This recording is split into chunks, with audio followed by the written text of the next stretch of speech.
Now, the guest speaker of today, I actually don't know how to start to introduce him, because from the first time that we met, the guy has wowed me.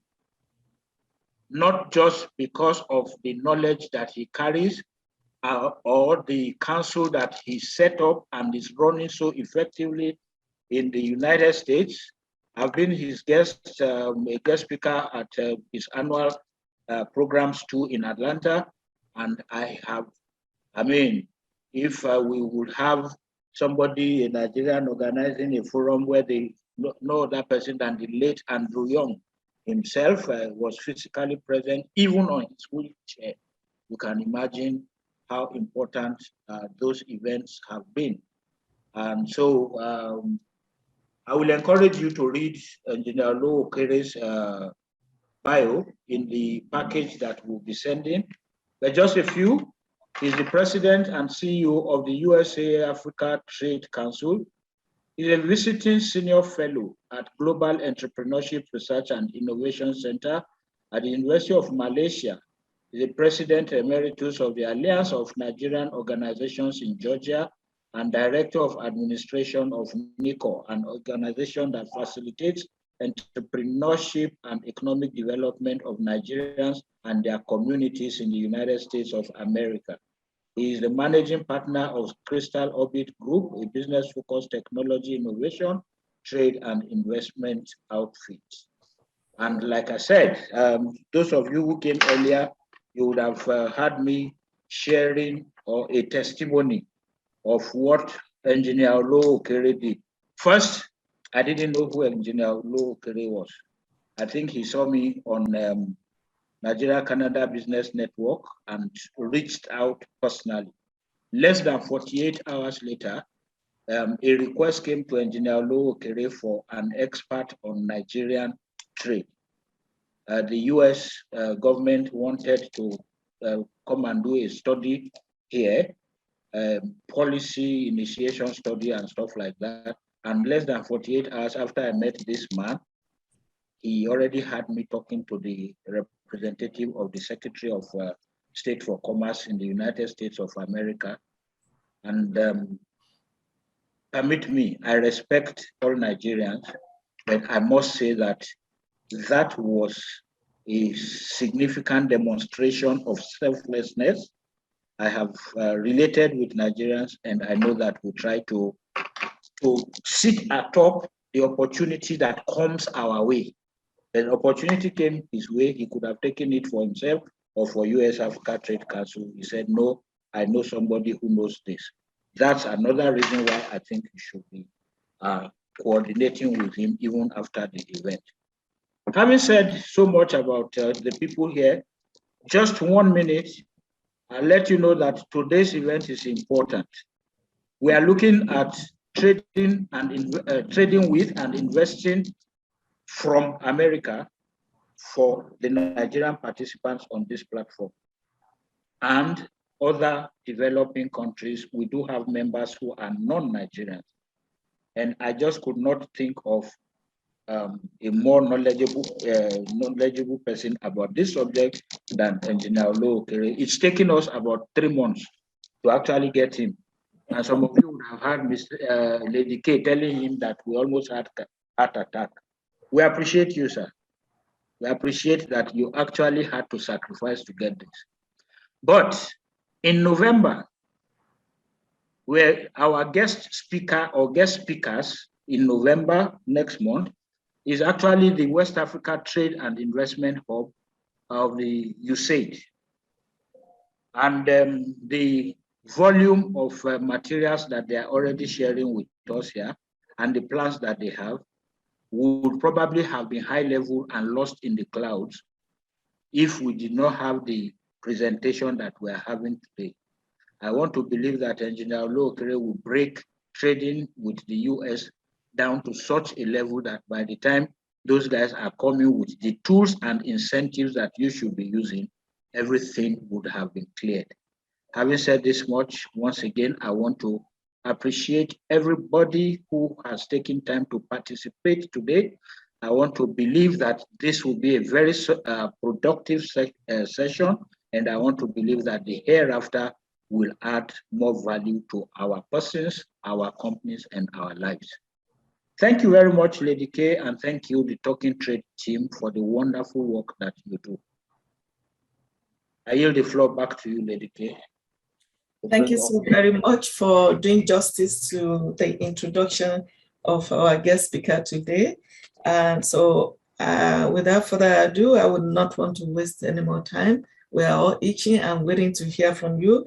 Engineer Olowokere, you have the floor, sir. Thank you. Well, thank you very much, Lady K. Thank you, Mr. Boyede. It's actually indeed an honor for me to be here. It's a privilege that I cherish very much. And I want to thank you for inviting me to share some thoughts on some trade dynamics in the US. I applaud your efforts and I appreciate the opportunity to be here. I'm going to share my screen so that the participants can also follow through as we go through the slides together. And I believe this is going to be a very informative material for everybody that decides to do business with the US. My name is Titus Olowokere from the US Africa Trade Council. I live in Atlanta here. I'm originally from Nigeria, and I've been privileged to meet a lot of immigrants, Nigerians, Africans, Chinese, Americans over the course of my career as an engineer and as a trade expert, as a trade consultant. Today, we're focusing on trading with the US, opportunities, regulations, and compliance, tips for entrepreneurs from developing countries. So as the theme suggests, we're going to break this down to 3 sections, which is trading with the US, the opportunities on one hand. We look at the regulations and compliance imperatives in the second phase, and we look at the tips for entrepreneurs from developing countries. Some tips are very obvious, some tips are behind the cloud, but we're going to take a little delve into these areas. But first of all, let's get some things out of the way. I don't work for the US government. I don't work for the Canadian government. I don't work for Nigeria. I'm an independent consultant. So every information we're sharing today is valid, but there is always dynamics of information. So over the next few days, information might change. Every business person, every exporter has a responsibility to be current with the information out there. Lack of knowledge for non-compliance is no excuse in the United States. So people have made mistakes, people have done things right, and to this extent, we're bridging the gap here. And finally, nothing in this presentation constitutes any legal advice or any client-consultant relationship, but we are going to have a dialogue together based on information we have now. But again, as you go further, every importer or exporter must do their due diligence to ensure they comply with the regulations at the time of their doing business. Okay, let's look at the opportunities for you for trading with the US. As many of us know, US is the biggest single trading nation in the world. And the indices confirm that. US has trade relations with over 200 countries around the world. US has over 5.6 trillion in exports of goods and services. Is the largest importer of goods in the world. And there's actually a cliche that if you have conquered the US in marketing your products, you have conquered the world. Because almost every company around the world, every company that matters has a representation in the US. So dealing with the US is like dealing with a subset of the world. So US is the #1 customer of companies in the world. Recently, we applaud the GDP of Nigeria to be $432 billion US.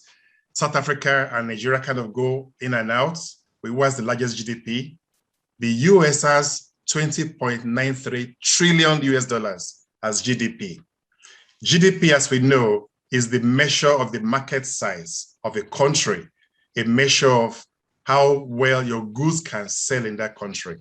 So US, again, comes out as the largest market in the world. Even beating Africa, the entire Africa, which is rated as about 2.6 trillion US dollars.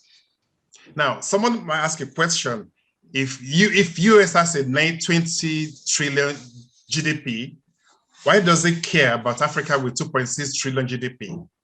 Why do we have this rush from China, from Russia to do business in Africa? It's because Africa has the largest growth potential in the world today. In the next 5 years, Africa will have matured to the point of being able to buy anything from any country in the world. And that's why we have this scramble for Africa today. The potential is higher than any other country, any other continent. Now, US also is the largest exporter of goods in the world. Last year, it's about 875 billion US dollars. It's the largest importer of services in the world. It's the second largest goods exporter in the world. You can guess who is the number one in this area. That's China. China is a major exporter of goods and services. They don't import as much as they export. A lot of people don't even export to China because they look more inwards. But not to digress, Africa, US is the second largest exporter of goods in the world today. But with these indices, we can say that US is the epicenter of world trade, is the fulcrum of world trade, is the place to do business. If you can master doing business with US and you conquer US, you have indeed conquered the world. Another opportunity of US is US, unlike unlike the communist countries, unlike any other country in the world, they actually encourage foreigners, encourage foreign trade, encourage people from developing countries to come to US and do business. There are about 8 government organizations set up for that purpose. One of them was the one that Mr. Boyede mentioned, USAID. They even give grants for you to do some transactions where you are qualified. We have the Department of Commerce. We have the Department of State itself. We have the Department of Treasury. We have OPIC, which is Overseas Private Investment Corporation. Even the White House itself encourages trading with developing countries. You remember a couple of years back, we have the Obama program, DBIA, doing business in Africa.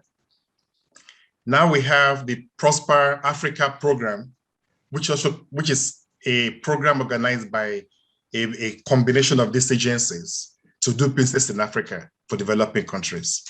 So the opportunities are there. The US government encourages foreign trade, encourages you to bring your products to US. These are opportunities that many other countries do not give to foreigners. Now, let's focus on one of these opportunities just for a minute. That's the Africa Growth and Opportunities Act, AGOA, which many of us are familiar with, but which many are not using to the full. AGOA encourages imports of goods into the US duty-free. Not every product qualifies for this, of course, but a good number of products from Africa, from Sub-Sahara, qualify for AGOA, which means you can actually get your products, get it confirmed to be on the AGOA approval list, and export to US without paying any duties, which saves you significant amounts of money. It was recently renewed for another 5 years till 2025.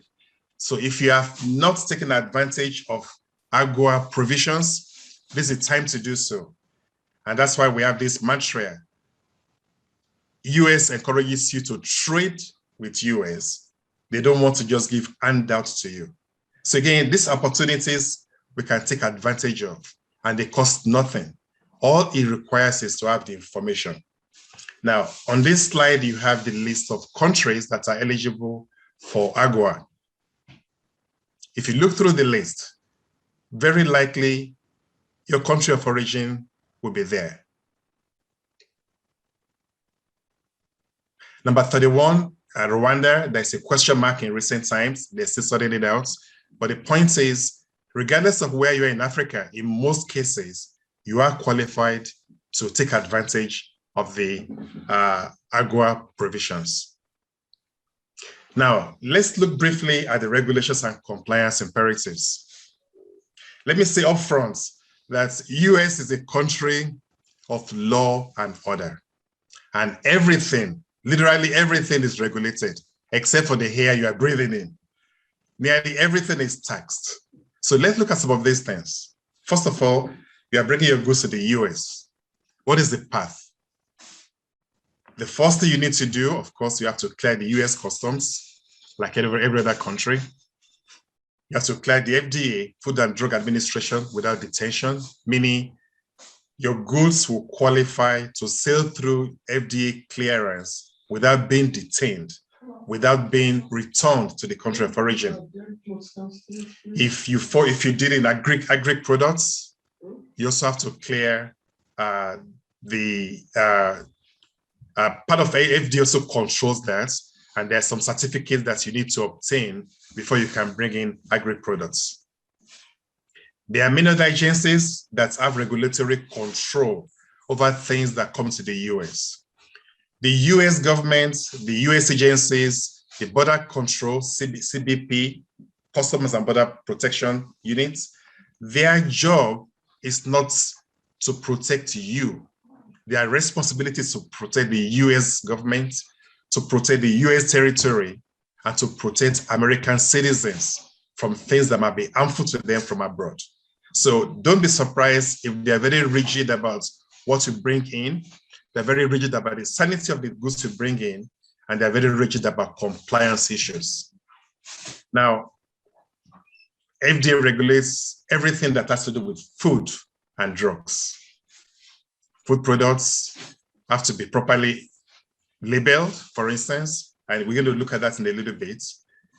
The case with many countries, some countries that will take almost anything in, does not arise in the US. On the next slide, you see an example of the FDA registration. So that even when you have facilities in US, FDA requires a visitation to those facilities at least once every year to make sure the products you have within the US comply with the CBP requirements. Now, this is about the nutritional facts. It's a requirement in US. If you bring in anything food and drug in, there must be a label that shows the nutritional information. How much dietary fiber, how much cholesterol, how much sodium, how much saturated fats. If the goods you bring in don't comply with the nutritional facts information or don't provide enough information to meet the requirements, those goods will be rejected and they will not be allowed to come into the US. They also have the Food Safety Modernization Act, which ensures that there are very minimal risk posed by food and agri products that come to the US. They maintain records, they maintain a database of information, and they can easily cross-check. If you come in 2 years ago and they come with something differently this year, they can make a comparison and hold you responsible. Another one here is on the labeling, still on the labeling. There are some products that go through a two-stage exports process. They manufacture the products in one country, is labeled in another country and packaged somewhere else. Now, it's required to actually include both information on the labeling, packed in Mexico, manufactured in Ghana, something like that. For all facilities that even operate within and outside the US, as we find out in the next slide, the US government has inspectors that check the facilities and make sure that from end to end, there's compliance with food safety requirements from food hazards and to meet the needs of the populace. They want to be able to trace the products that you are bringing in. If there's something that they found, they want to be able to hold somebody accountable. If your products are cosmetic products, for instance, and you have a laboratory, they will require, FDA will require to inspect the laboratory to make sure the facilities will not introduce some pathogens or dangerous chemicals to those products. We're talking about the food inspectorates we mentioned earlier on, and we have this in Nigeria also. You could easily call the US embassy, and they have a department there that could send inspectors before you ship the products to Nigeria. They will make sure it complies with the provisions and the high standards expected, which is a good thing, because it makes sense to inspect the product before you leave the country of origin than to go through the whole 9 years. You get to US and they say, no, it doesn't comply, and they send it back. Again, we need to take advantage of this. I think for the most part, it's at no cost. So it's actually beneficial to get our products to ship to US inspected before they are shipped. And this is another example of the health certificates.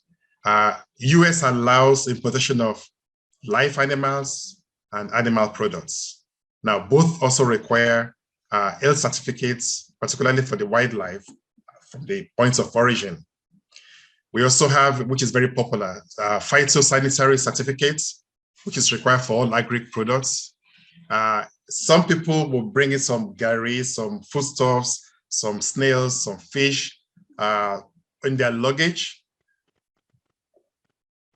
There's a question mark, and we need to check the prevailing regulations at the time you bring them in. Sometimes, if you go through the inspection at every airport in US, they might let you go if it doesn't constitute a health risk. But let me mention at this point that if you're bringing in some dry fish, some suya, and you put in your bag, your luggage, and you declare you have no animal products on the customs form, and they find out, it might be a lot of problem, and it will not be very pleasant. So please always declare clearly what you have at the point of entry. Now, this affects wildlife, zoo sanitary certificates. Again, this mostly for items that's live, that are not for human consumption, that would be used in the US, like guide dogs, like zoo animals, and things of that category. It is for the wildlife permits. Now, this is a little different. There's a permit for wildlife itself, but also for products derived from wildlife. And the popular smoked fish in Nigeria called suya is in this category. So if you're bringing in a large quantity of suya, even though it's not live animal, it requires a permit to bring them in. And this also requires, it's part of the, it's different from the phytosanitary certificate, but it's another permit required by USDA, which is the US Department Agency. Now, what do you need to clear at the customs? This is a very funny picture, but something always amuses me from this picture, and that's the last line. Anything to declare? If you notice, it doesn't say anything for the boys. They don't do anything for the boys in the US. It's anything to declare. What do you need to declare? It's actually everything. Everything you are bringing in must be declared, including currency, which is out of scope of this conversation. But everything needs to be declared as required by law. Failing to declare your products you are bringing into the US could carry severe penalty. And that's part of the clause. You do not lie to federal authorities. Lying to federal authorities is actually a contravention of the law, and it could carry jail term and fine, or combination of both. So there's no playing smart, Alec, when bringing the things to the US. Just straight up, be honest with what you have, what you are shipping in. Make sure the labeling is correct. Make sure the nutritional facts are accurate, and make sure it's just right. I mean, I remember there was a time I bought I went to an African country and I bought a medication, and that was this year. And it says on the label clearly, manufacture date, June 2022. We're not even in 2022 yet. So how can it be the manufacture date? So that's obviously a lie they put on the nutritional label. For real. I actually kept that information with me. So you don't lie to federal authorities at all. It's a lot safer for you, a lot more healthy, and it costs you a lot less when you straight up tell them what you have. Now, in most parts of Africa, we have the customs agents. In the US, we call them customs broker. The customs brokers must have the power of attorney from the exporter to fully represent them. And that's, before they can even talk to the customs broker at all, government wants to see that power of attorney. Again, it's a requirement. There are lots of other rules and regulations and compliance requirements that might not be covered in this period of time, but we encourage all listeners and all intending exporters to the US to engage the services of a customs broker that will take them through this lengthy paperwork. You can't do it alone. We're not advised to do it alone. It just makes business sense to engage a customs broker to go to do this for you. Now, let's talk about some tips for entrepreneurs. Some of these are funny, some of these are unexpected, but there are different nuances for different countries. The way they greet in China is not the way they greet in US. So a lot of times when you flow with the local nuance, you have a better chance at winning the business. Let's look at some of them. First of all, let's take a step back. If you are bringing your products to US or you want to do business with US, you have to make some decisions at the very beginning. Are you going to do this by yourself? Are you going to have an agency represent you in the US? Are you going to have distributorship? Are you having a joint venture? Would you do a direct sale to the US? This will determine your modus operandi. Will also determine the success of otherwise of your venture.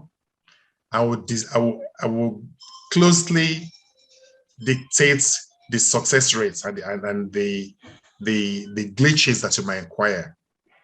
Now, there are a few hints here on how you can get the most knowledge and the most about US businesses. One is to encourage trade shows, like the seminar we're going through now. You know, no information is lost. The biggest tool you're going to have in your hand to do business in the US, or as a matter of fact, any other country for that matter, is knowledge. You need information. And that's information you get from a trade program like this, from trade missions organized to US, where you meet some major corporations and opticers in person. And this oftentimes will even give you a new sense of direction. Maybe all along you thought you could do it alone, and somebody somewhere you meet on a trade mission or on a program like this says, you know what, I have the market for your products. I'll buy everything from you. It changes the whole game. So make yourself available to get as much information as you can. Understand the US market very well.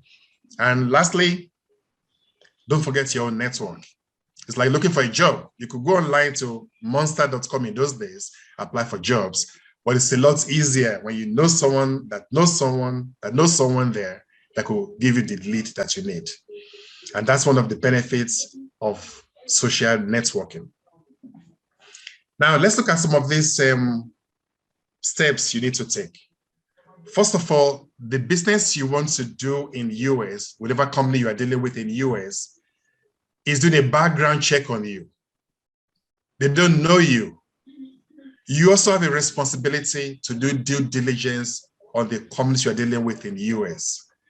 The United States of America is not heaven, even though it's called God's own country, but there are still a number of quacks and fake businesses and people that can dupe you in US like any other country. So you have a responsibility to do a due diligence on the companies.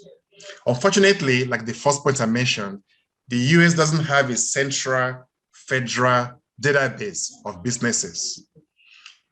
Each state in the US is almost autonomous in their regulatory path.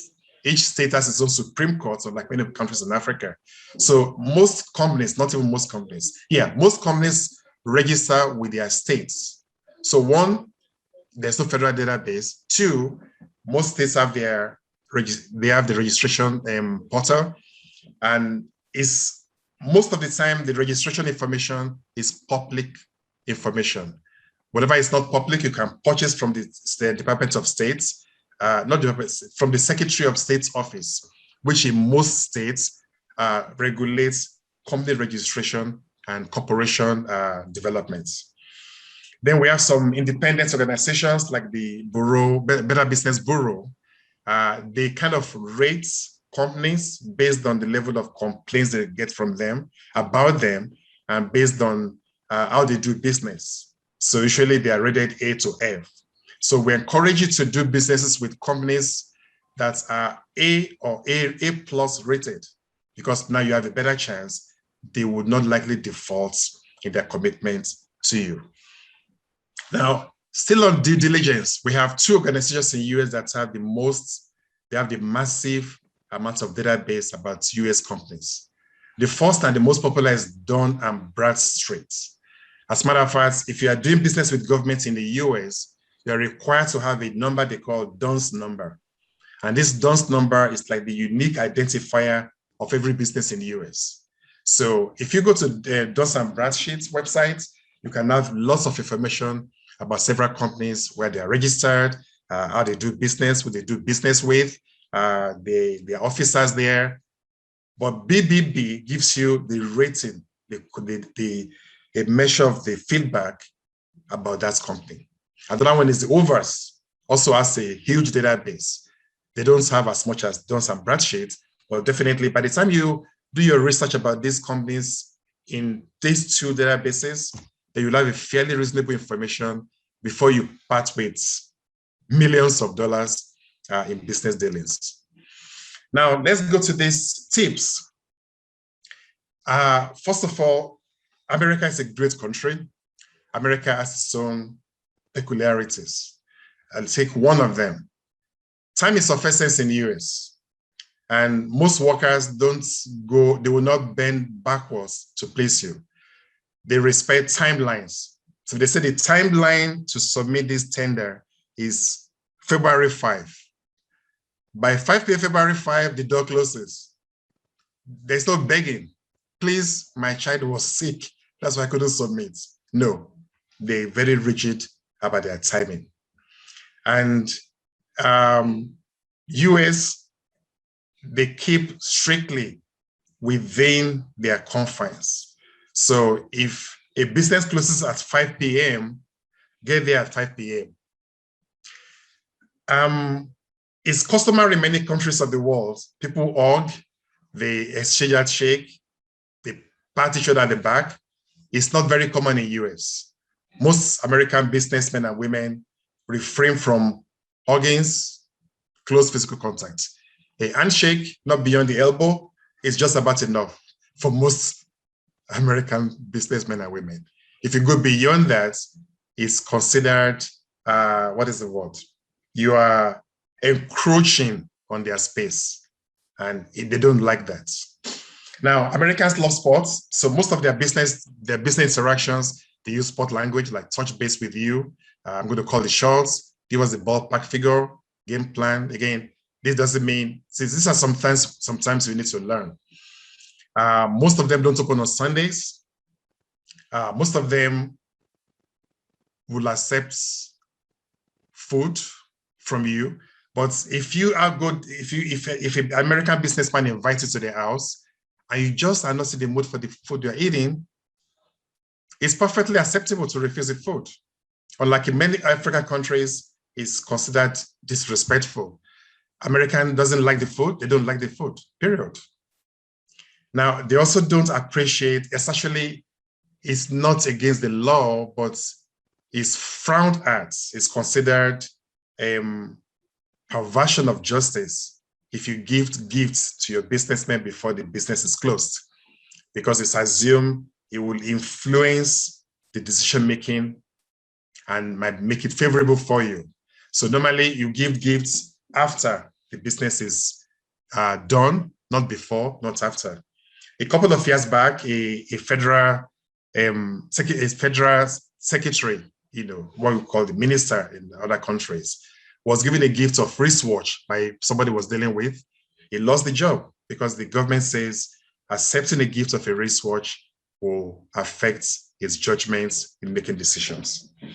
Of course, you don't give perfumes to women, whether it doesn't matter how much business you have together, it's considered inappropriate.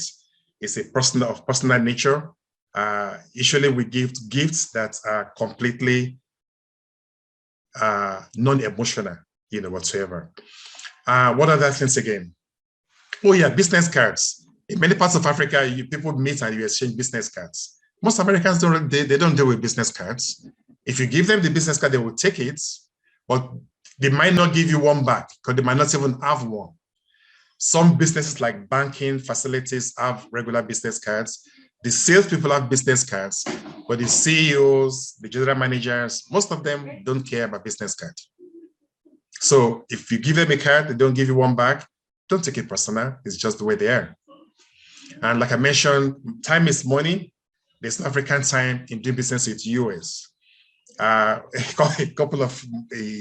few years back, we had a governor come to US to give a presentation in Atlanta here. I was there. We invited him. And it was scheduled to be at 10 o'clock in the morning. So at 10 minutes to 10, the governor of Georgia was already there. Everybody was seated. And the governor, and I called my own governor from Nigeria. Sir, the guests are waiting for you. He said, what time is it? I said, it's 10 minutes to 10, sir. Are they there? I said, yes, sir. Okay, let me go and take my bath. They don't do that. So, and of course, needless to say, the governor, everybody has walked away. By the time our governor got there, everybody was gone. And he was angry. Why didn't they wait for me? They don't wait. Time is money. If you give a businessman appointment for 10 p.m., by all means, please be there at 10 p.m. because that's the culture.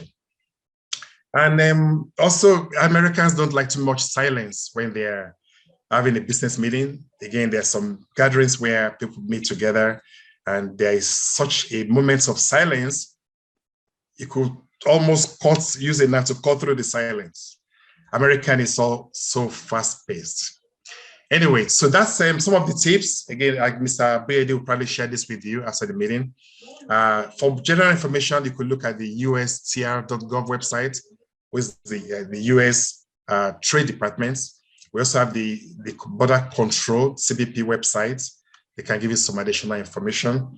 On the US tariff, which again changes constantly, we have to check with the customs broker that you nominate or check on the website to find out about the current tariff.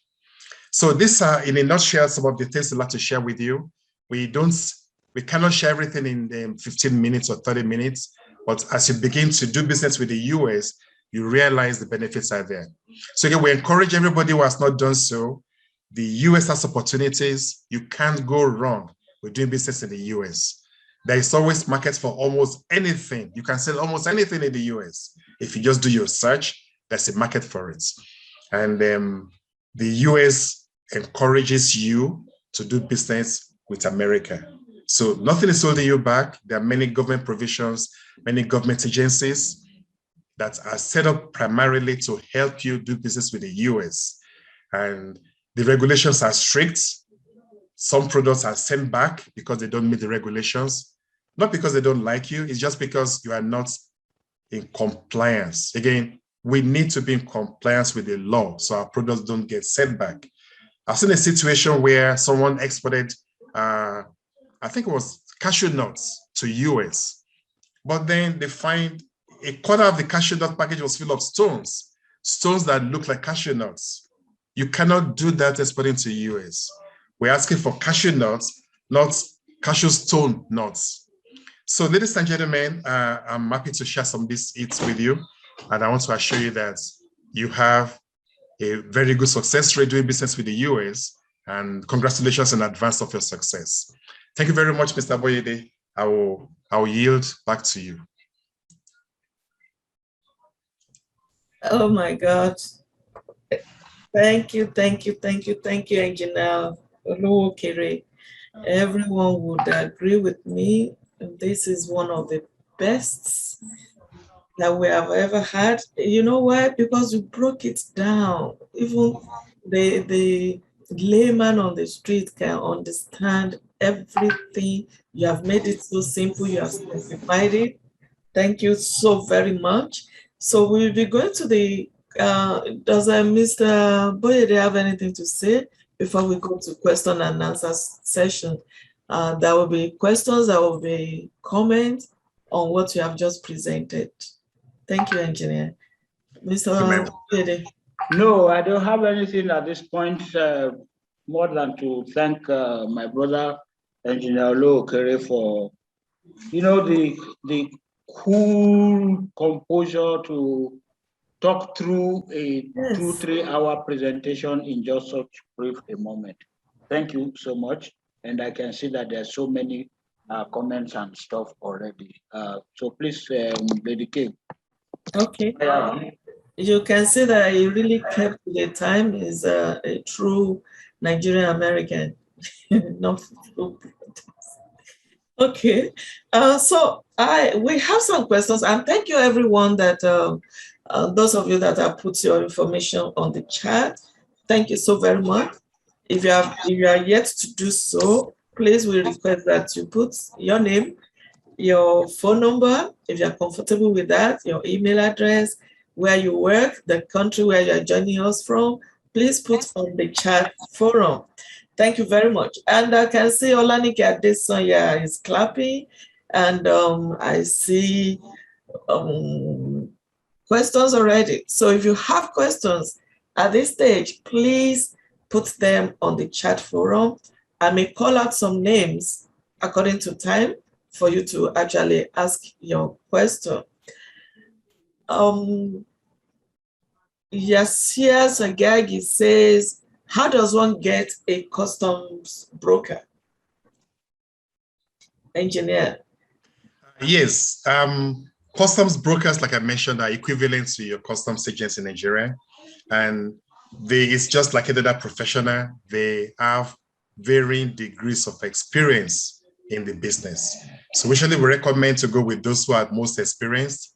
There's a database of customs brokers. I can share the websites in a minute, but you actually have the best bets for referrals. If there's someone that has used a customs broker and is satisfied with that broker, there's no better recommendation than a referral business. So talk to people that already used one. If you don't, I'll share a website where you can do some search, do your due diligence, and select one that will represent you effectively and defend your products and advise you so you don't go wrong and you don't go to any portals. Thank you very much. And the next question, how does a business get a potential buyer? Well, there are several ways, actually, and I alluded to some of them. One is by referral. One is by doing a search online. Another one is by by checking some chambers of commerce in the US. Most large companies belong to different chambers of commerce. And most chambers of commerce have database of members. And most of them, many of them rather, also have products and services that their members are either purchasing or they are selling. So at the end of the line, talk to us. We can advise you on getting some buyers in the US. But definitely don't forget your personal contact. Don't forget to do a search on professional websites, the Chambers of Commerce websites, and then talk to us. Thank you very much. Any more questions? I have a comment on that. Okay, please go ahead.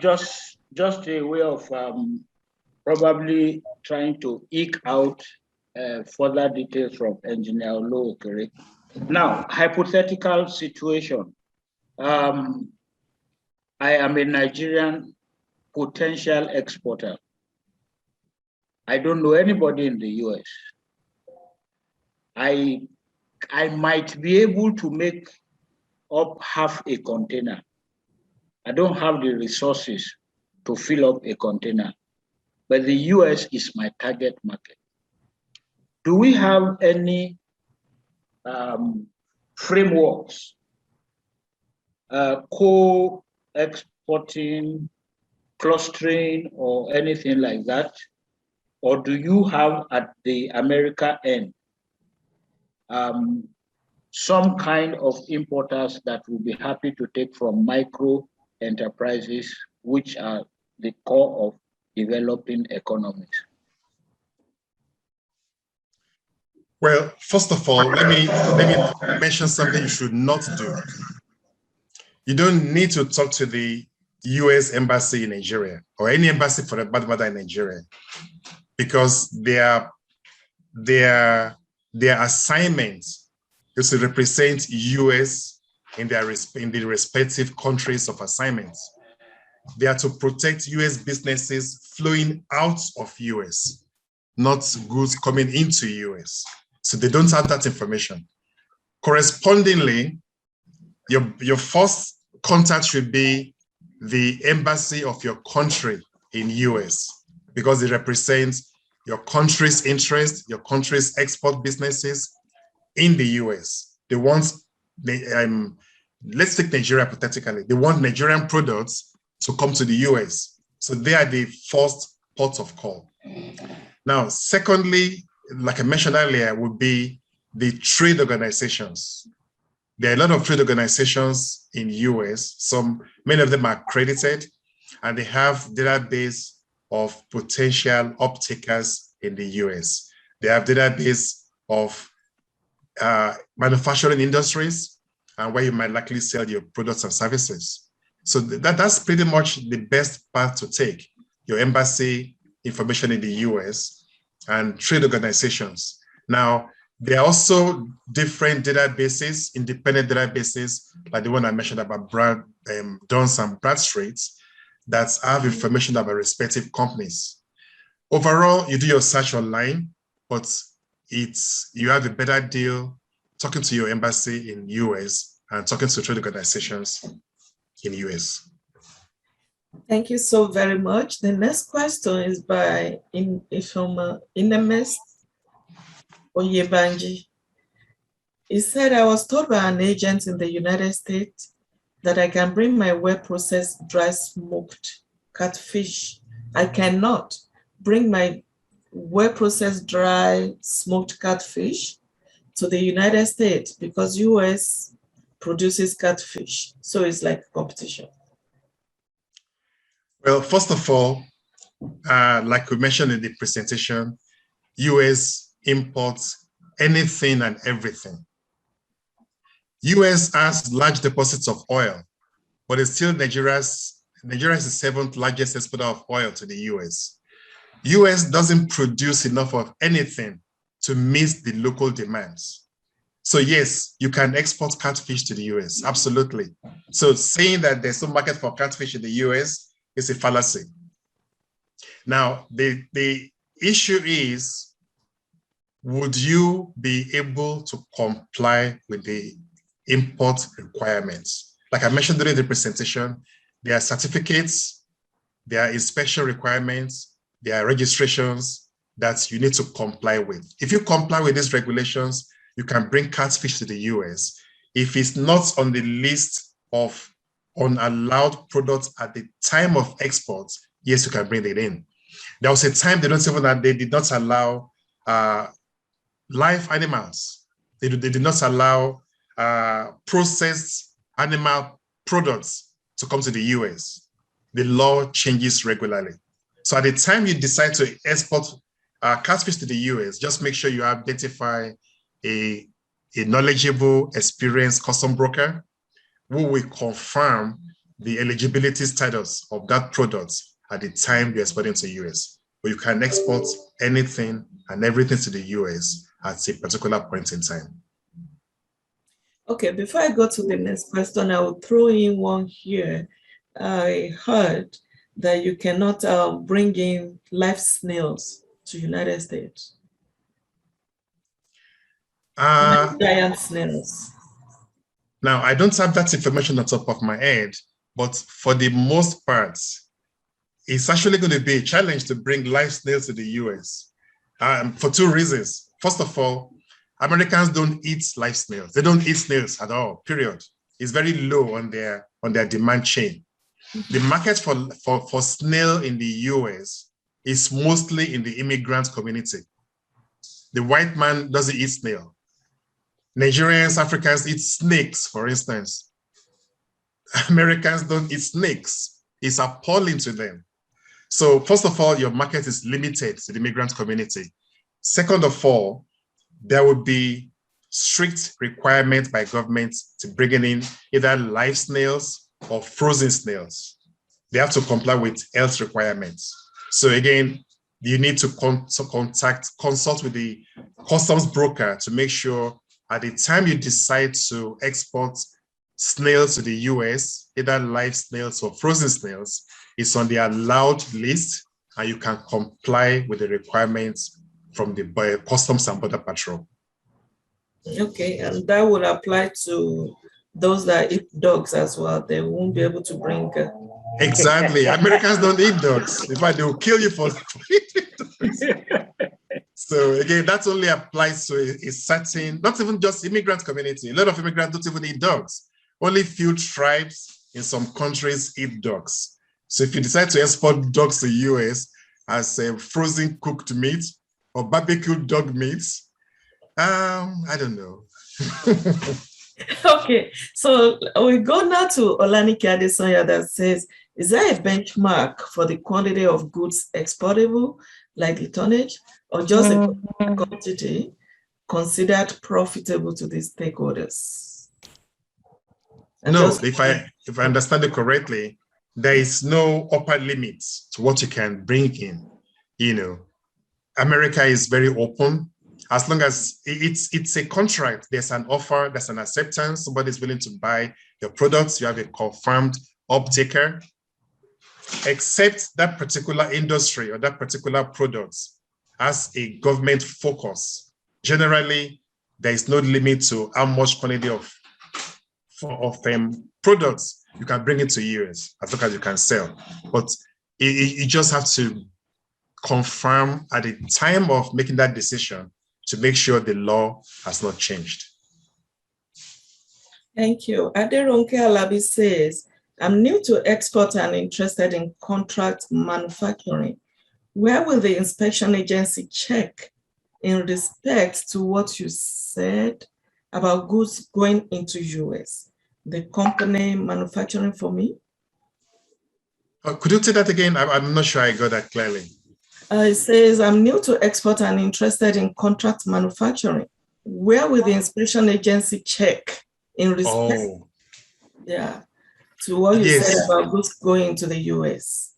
Yes, contract manufacturing. Definitely, they will check at both ends of the divide. If you are doing contract manufacturing from outside the US, let's take Liberia, for instance, and the products are coming to US, one, the US inspectors would not impose on you to check the facilities, but it will be to your advantage to use them because they're going to come there at no charge. Number two, even if you have the products with prior inspection at the country of origin where you are doing the contract manufacturing, you have less rigorous documentation to do at the points of clearance in the US. So it's actually a plus for you doing contract manufacturing to have the inspection check you at the points of manufacturing before you even go too further. Otherwise, if you do... Now, talking about... okay. So if you do large quantity of contract manufacturing and there is defects in all the batches, guess what? When they get to the US, all the batches will be returned to where they come from. So it's not to your advantage. Mr. Boyede. Good, thank you. Sorry to have had to. I can see one of our participants here. I was discussing with him during the week about contract manufacturing, and I want to invite him to actually make a comment or two about what he has done so far and what challenges he thinks they are facing. This is a guy who produces, I have samples with me here that I'll be bringing back to Canada, who produces toothpaste that, as far as I'm concerned, will match any dental freeze around the world. Mr. Macaulay, can you please unmute yourself if you can hear me? And let's see what you have to say about this contract manufacturing thing. Are you there, Mr. Oscar Macaulay? Yes, I'm here. I'm here. Well, when it comes to contract manufacturing, from our experience in Nigeria here, the first thing here is that the company must have, the manufacturer must have good manufacturing practice certificate, certified by NAFDAC. If you have that, that means it depends. NAFDAC will have to visit your facility and certify it to be okay for that particular product. And you'll be given a certificate for it. That's when you can produce it. But if not, you don't have it, then it's a big challenge. Okay, well, standard organization too gives MANCAP for manufacturers.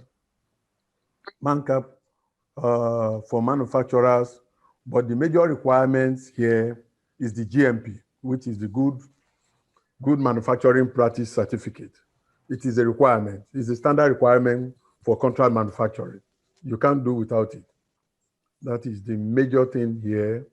All other regulatory, then, and by the time they visit your factory, well, as far as I'm concerned, especially I'm in personal care and cosmetics, personal care, cosmetic home care, where you have to be compliant. If you are not compliant, you will not pull through. I don't know much of pharmaceuticals, but I know of cosmetics, personal care, and home care. You have to be compliant. And for you to export to, they will come over, pick samples of the products too, ensure that they are registered products, ensure that they meet the specifications. Whatever you register, whatever is registered with them, they make sure that it's compliant. That is it. And they give you a certificate for it before you can export. Yeah, that is it. Thank you very much, Mr. Macaulay. I actually intended for that to be a leading question. In my last paid employment, I was export manager of Stanmark Cocoa Processing Company in Ondo. Okay. And the big opportunity that Stanmark extended out there was, okay, for those of you who know about cocoa, it's a very, very financial intensive work. So today you are probably looking for working capital that runs into minimum of 5 billion naira even to procure cocoa. So the opportunity then presents itself for another person who has money and wants to export. He wants to export value-added product, but he does not have 20 billion to set up a cocoa processing factory. So he gives his money to the cocoa farmer who delivers to the processing factory, who processes in the name or packaging of the owner of the raw material. That's why I brought Mr. Macaulay in, and I'm hoping that that answers one of the earlier questions. That's where I'm going to ask Mrs. Elizabeth Nwanko, who has had her hands up for a while, to also talk, because she's in the industrial park in Ibadan. And I recall, I think my second container going to Canada, I got somebody from Ikorodu to produce gari, which they delivered in Mrs. Nwanko's factory in Ibadan, where everything was repackaged. I threw all these things up, I said, leading, so that participants on this program can begin to think You may not have ever thought of manufacturing toothpaste or soap, for example. We have Dudu that has taken the world by storm. But maybe, just maybe, when you hear the experiences, Mrs. Nwankwo, through our effort in Canada, is now a renowned exporter of Iru, low-cost beans, to Canada. Some of this, she gets the raw material from people who come to contract manufacture in Ibadan. Madam, please, can you share experience with us for 2 minutes? Okay, sir. Good evening, everybody. Good evening.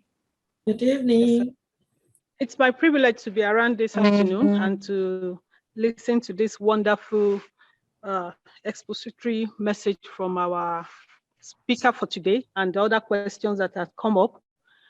Contract manufacturing is challenging because people don't really have a complete understanding of what it entails.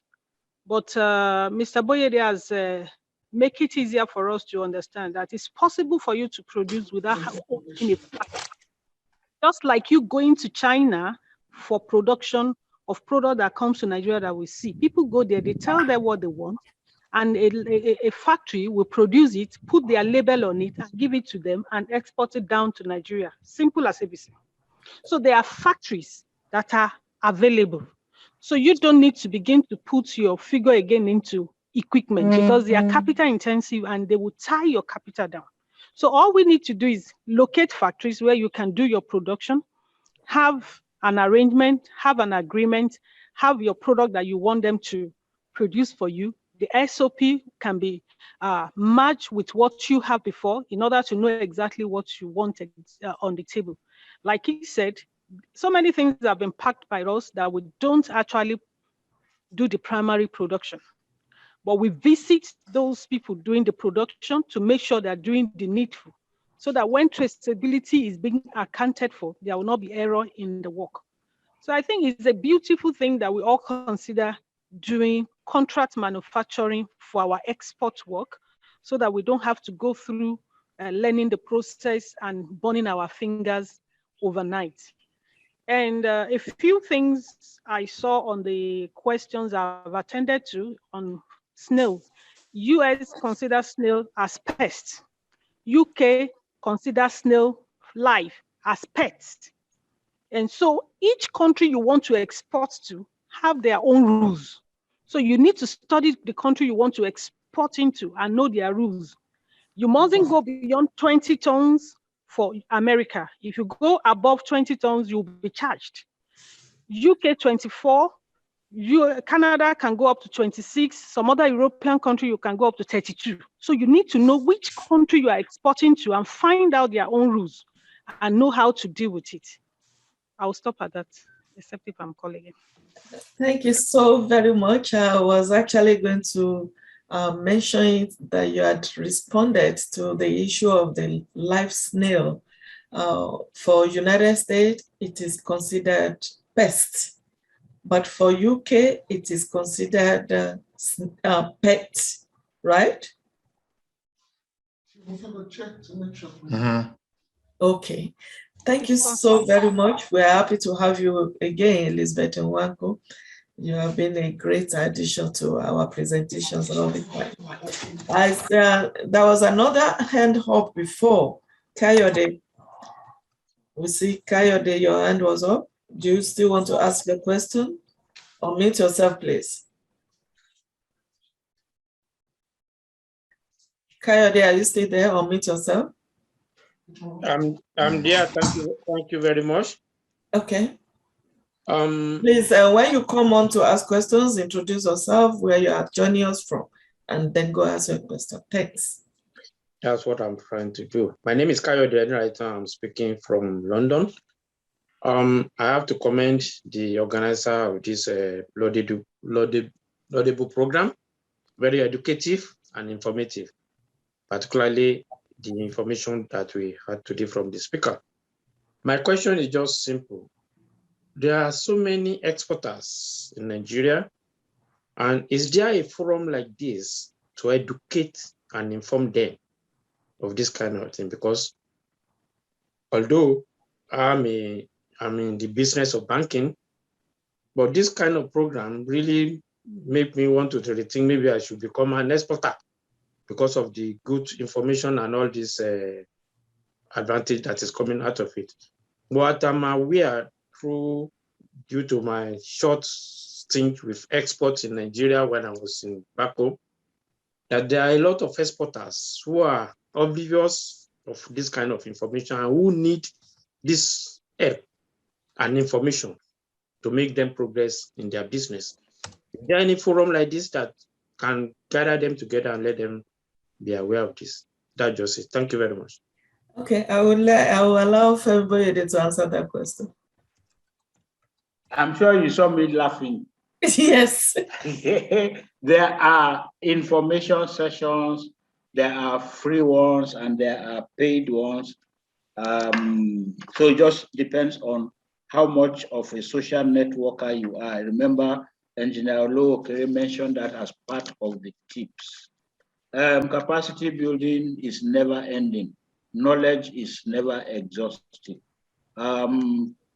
Before I obeyed the call of my principal to go and stay more in Canada, I was actually running a program here in Nigeria, Export Digest, on NTA, and I'm sure so many people also used to watch that. So yes, there are quite a lot. And what we're doing here too, Mr. Kayode, it's actually right now being live streamed on the Facebook and YouTube.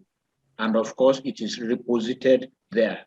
So you can always, if you have questions and concerns about export, you're looking for information, especially, I agree entirely with you that now that we are in a knowledge economy globally, the thirst for knowledge should be a never-ending one. So yes, there are also organizations in Nigeria, in the US, just like the ones that Engineer Olowokere listed, that provide information. There are portals in Canada that you get all the information that we're talking about.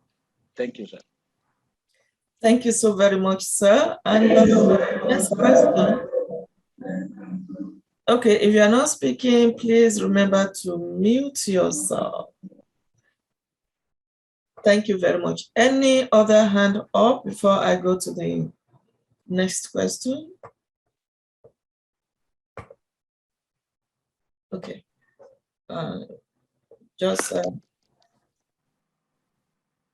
having a glitch from here.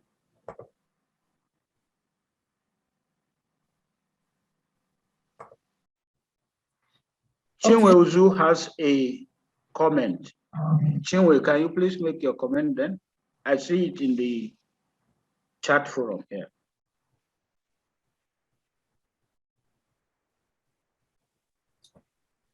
Hello, can you hear me? Yes, we can. Yes, we can. I'm very sorry, I have a poor connection. It's raining heavily where I am. So I'm hoping that you can hear what I have to say. First of all, I would like to commend Mr. Boyede for his tenacity over the years in driving this export agenda for Nigeria. What I have to say, I thank Mr. Olowokere as well for his very insightful presentation. There's a lot of hope there. But my challenge or my worry is that in today's world, where oil as an energy source is becoming obsolete, it scares me really that I'm not seeing any serious push by the Nigerian government to diversification. There's a lot of talk going on, but what they are doing in the fiscal and monetary policies that we see are contrary to that agenda. The challenge we are having today, export is our major, if not only way out. Of course, everybody in economics knows that the basic measure of any country's health, economic health that is its balance of trade. The difference between what you earn from your export and what you pay out to import what you consume locally. as long as we continue to import more than we export, we will continue to battle with the current challenges of devaluation, forex shortages, inflation, unemployment, or rather underemployment. And what's the way forward? We start with value addition. I'm happy to hear Mrs. Elizabeth, I think, Wankwo, talking about processing products, contract manufacturing. Value addition is the way out for us. Rather than export of the raw materials to which much value hasn't been added, we know that the value of that in terms of what it can earn is so much lower than either a semi-processed or a finished product. Now, the policies that the government puts in place, the enabling environment we create, the removal of the non-tariff barriers, there are so many. There was an article in The Guardian just last week talking about the challenges that exporters go through at the airport, the multiple charges they have to pay. And you find that when you have to pay so much to export and you're landing in your country of export at a cost higher than what other countries producing similar materials are landing at the same country, you are at a disadvantage already, okay?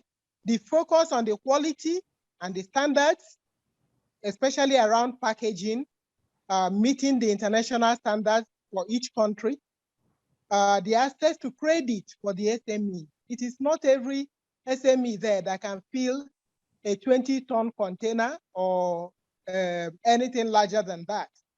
If the financing is not there, we have a long way to go. So without all this, we cannot be competitive, even internally. You find that if your imported product is cheaper than what you produce locally, the local product has little or no chance. So I will continue to encourage all the current and budding exporters here. I am not an exporter at the moment. Maybe it will get to a point where I can get interested, but I'm very encouraged by the people on this platform this evening who are making the effort to push Nigeria's product out there. That is the way to go. And I want to pray that in spite of all these challenges, we continue to push and hope and pray that one day our government will understand that this is the right thing to do and give us the much needed assistance that we need to access these markets and to Thank you very much, madam. Thank you. Thank you so very much. We appreciate this contribution. Yes, it was there in the newspaper during the week about how the cargo leaving Nigeria, the planes prefer to go empty because of all these challenges. I think that will be another topic for another that this team will be looking at, because it's actually a sad situation. Thank you for bringing that out. And we actually have 6 more minutes on this program. We may extend it for a little bit more. We will not be taking so much of your time. If we are unable to read out your question here, we will advise that you please put them out on our forum. We have a forum. If you do not belong, please, Sheyi, you can share the link for those who do not belong to the Talking Trade Forum on the WhatsApp group to actually register with us. So you can put those questions out and we'll be able to answer them as we go along. The other question I see now is, what are the options available if you run into payment problems in case you are making direct sales to a US buyer? That is from Adekunle Onofowoko. Engineer Olowokere, you're on mute, sir. Please unmute yourself. Okay. Well, I don't have much to say on this, really. There are some standard, unless there is a criminal dimension to the transaction, usually the government doesn't intervene in private business dealings. Usually the best method, of course, is if you get the money in advance which most companies don't do, but some do. They pay you everything up front and deliver to them. But there are also more secure payment systems. Usually the most popular is the letter of credit, and sometimes we do a consignment. But in most cases, I think it's just important for the exporter to do their due diligence, make sure the company they're exporting to will not default on payments. If there's a default on payments, I will assume there will be some arbitration clause in the original agreement.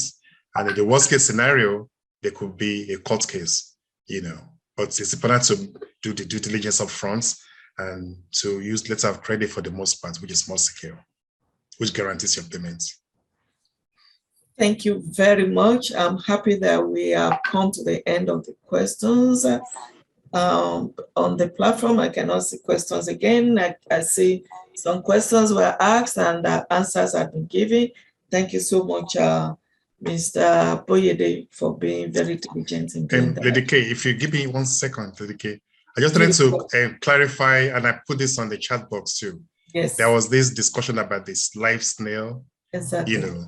Live snail, like I mentioned, almost anything can be imported to US, depends on the laws at that time. As of now, live snail for human consumption is what's not allowed. But frozen snail can be brought in. But even for live snail, if it's for research purpose, for agricultural purpose, they could be imported as pests. And for this, you still need a special permit. But it's not like snails are completely unallowed. It's just not allowed for human consumption. Thank you so very much. On this note, I want to thank the team that has been working behind the scenes to put this together. Mr. Olufemi Boyede, the convener, Dr. Olu Taiwo, Sheyi Adebote, who had his birthday during the month. Thank you. Benga Osinaike, that puts us in the media. Myself, that do the talking all the time. I just want to thank the team before we go to the rounding up. Any announcements, Sheyi? And Mr. Boyede, any announcements? Well, not an announcement will be preemptive, but like I mentioned in my opening remarks, please stay tuned and stay glued to the WhatsApp platform and of course our other social media channels. You said West Africa Trade and Investment Hub, actually the AGOA specialist for Africa will be the lead speaker in the November edition of this program.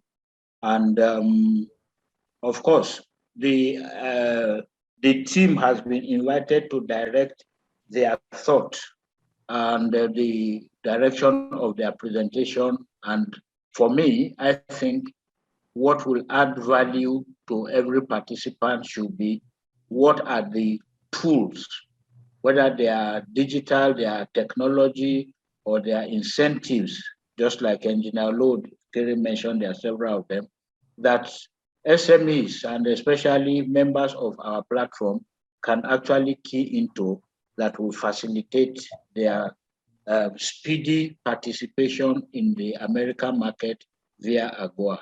That's our plan for November. December, we're also talking to another UK group, a UK-funded project, not the one Titi Ojo made presentation on, but there's a new project that the UK is funding towards Nigerian exporters. Because we are lucky to have been invited as a co-consultant to participate in the conceptualization of the direction of that program, we think it's good for members, participants on this forum. So the idea is, please stay tuned. Keep your eyes open and your ears to the ground and your hands clicking on your mouth to find out what's happening here. Well, since I have the microphone, let me quickly also once again thank Engineer Olowokere the reward for good work is more work. So on behalf of the participants today, I just want to let you know in advance that we are coming back.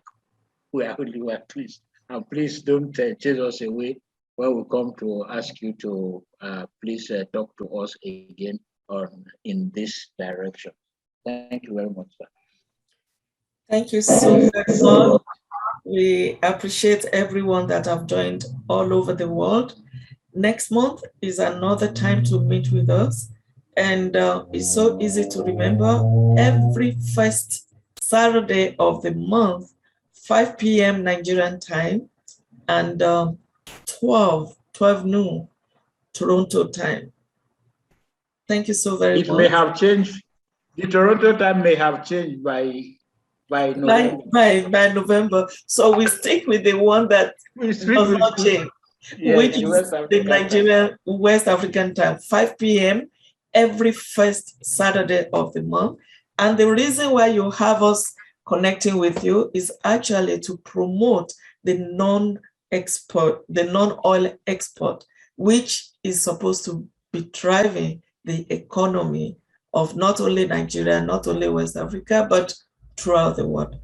You have questions, you need help, you need support, please reach out to us. We are available to work with you until you succeed. Engineer Olowokere, thank you so very much again. And the team that put this together, thank you once more. Bye, everyone. Have a wonderful month. I'm clapping on behalf of everybody for the team. Thank you so much. Thank you. Thank you. And God keep us. See you guys next month. Amen. Thank you. Good presentation. Bye-bye. Yes. Thank you.